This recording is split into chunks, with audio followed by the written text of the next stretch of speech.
আপনার চ্যানেলকে সত্যিকারে আমার ধন্যবাদ এবং আমার গ্রাম পঞ্চায়েত থেকে আপনাদেরকে নমস্কার জানাই। পাথরপ্রতিমা 15টা জিপির মধ্যে আমাদের এই পূর্ব চক্রের দিকে যে 5টা জিপি আছে, বিশেষ করে অচিন্তনগর, বনশ্বরনগর, জিপি আর এলপ্লট, এই 4টে জিপিকে কানেক্ট করলেও মূলত এখনও পর্যন্ত আমাদের এলপ্লট দিকটি একেবারে বিচ্ছিন্ন হয়ে আছে। তো আগামীতে আমরা শুনেছি এমএলএ সাহেবের একটা সুন্দর একটা তৎপরতা আছে যে মোটামুটি মাননীয় মুখ্যমন্ত্রীর কাছে উনি আবেদন করেছেন, তিনি এখন যেহেতু সুন্দরবন ডেভেলপমেন্টের একজন চেয়ারপারসন এবং সম্মানীয় ব্যক্তিত্ব, সেই কারণে ওনার কাছে বারে বারে আমাদের গ্রাম পঞ্চায়েত থেকে এবং মানুষের সমস্ত কিছু দাবি আছে যে বিরাট বাজার টু আমাদের উপেন্দ্রনগর যে মাঝের ঘাট, এইটা পল্টন সিটি হলে তাহলে পূর্ব চক্রের সঙ্গে টোটাল বিরাট বাজার সঙ্গে জি প্লট ভায়া জি প্লট, এটা টোটাল কানেকশানটা হয়ে যাবে এবং বহু দূর দূরান্ত থেকে, ধরুন দিল্লি থেকে, এখান থেকে বিশেষ করে মানুষগুলো কিন্তু পরিযায়ী শ্রমিকের কাজ করে দিল্লি, গুজরাট, মুম্বাই, চেন্নাই, এবং সেক্ষেত্রে তাদের যে একদম নিশ্চয় যান, যেটা একদম সরাসরি যে যাতায়াতের সুযোগ ব্যবস্থাটা আস্তে আস্তে কিন্তু এটা কিন্তু আস্তে আস্তে ত্বরান্বিত হবে। এটা আমি মনে করি আগামীতে এটা এমএলএ সাহেবের একটা বিশেষ উদ্যোগ আছে।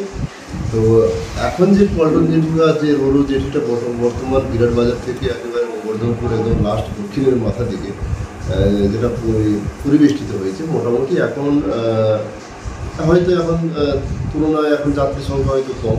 আগামীতে এটা আস্তে আস্তে করে যখন পর্যটন ক্ষেত্র হয়ে যাবে, সেক্ষেত্রে কিন্তু ঠিক গঙ্গাসাগরের মতো এটাও কিন্তু আস্তে আস্তে কিন্তু ভিড় বাড়তে থাকবে এবং এখানকার সুন্দরবনের যে টোটাল যে প্রাকৃতিক বৈচিত্র্যটা, এখানের মানুষ কিন্তু বাইরে থেকে মানুষ এসে কিন্তু এখানে কিন্তু ভিড় জমাতে থাকবে, এটা আমি মনে করি। আমরা পরিচয় গোবিন্দ মিদ্যা, সিদ্ধনগর গ্রাম পঞ্চায়েত উপপ্রধান। হয়েছে আমাদের খুব ভালো হয়েছে, কিন্তু আমাদের কোনো সুবিধা তো এখনো পাচ্ছি না, কারণ আমরা সেই তো নৌকোতে পারাবার করতে হচ্ছে। হয়ে আর লাভটা কি হলো আমাদের? যাতে সুবিধা হয় তার জন্য একটু মুখ্যমন্ত্রী যাতে চেষ্টা করেন, তাতে খুব আমাদের ভালো হয়। এটা তো উদ্বোধন হয়েছে। হ্যাঁ, উদ্বোধন হয়ে গেছে। উদ্বোধনটা হয়ে কি পার হচ্ছে? উদ্বোধন হয়ে তো কোনো লাভ হচ্ছে না। সেই যদি আমাদের নৌকোতে করে কাদাতে করে হেঁটে পার হতে হয়, তাহলে আর আমাদের লাভ কি হলো? যেটি হয়ে লাভটা কি হলো আমাদের? আপনার নাম? পশুপতি গুড়িয়া, বাড়ি বনশ্রীনগর।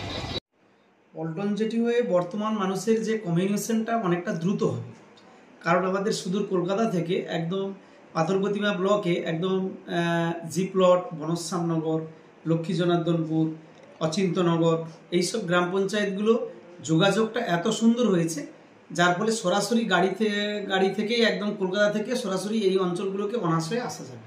কিন্তু একটা মানুষ অভিযোগ করছেন এখনো খেয়া চলছে, পল্টন জেটি দিয়ে তো আর মানুষ পার হতে পারছে না, তাহলে কাদের জন্য করা আসলে পল্টন জেটির যে ক্যাপাসিটি বা পল্টন জেটিতে যে পরিমাণ মানুষ যাতায়াত করে, সেই পরিমাণ মানুষ তো এখন যাতায়াত করছে না, অতএব খেয়াটাকে চালাতে হবে। কিন্তু রোরো ভ্যাসেল টাইম টেবিলটাও করে দিয়েছেন, এখন চলছে।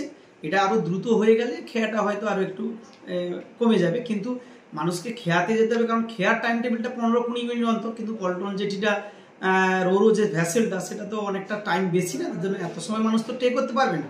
কিন্তু পল্টন জেটির সুবিধা শুধু তো নয়, যেখানে আমাদের এখানে একটা যাত্রা করা হয়, সেই যাত্রাতে দেখা গেছে একদম গাড়ি নিয়ে সরাসরি প্যান্ডেলে চলে আসতে পারবে।